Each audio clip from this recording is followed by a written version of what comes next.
قهوه معدتون رو میریزه به هم، کبدتون رو چرب میکنه. تمام اینها دروغه. با من همراه باشید تا در این پست بهتون بگم که قهوه چقدر نوشیدنی خوبیه.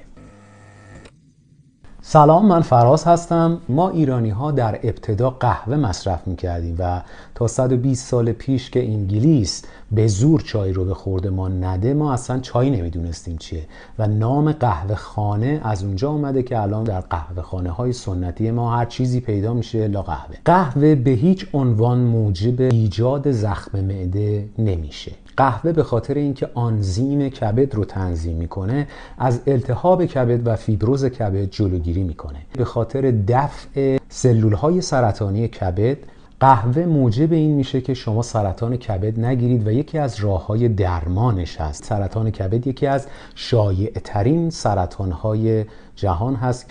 قهوه موجب این میشه که شما کبد چرب نداشته باشید. قهوه موجب کمخوابی میشه. بله، این به خاطر دارا بودن کافئین قهوه هست. خب اون افراد هم میتونن از قهوه های بدون کافئین یا با کافئین کمتر استفاده بکنن. نوشیدن 3 الی 4 لیوان قهوه در طول روز مانعی نداره، البته برای آدم هایی که سالم هستن. تمام منابع هم در کپشن براتون گذاشتم. ممنونم که این پست رو لایک میکنید، من رو فالو میکنید و برای دیگران به اشتراک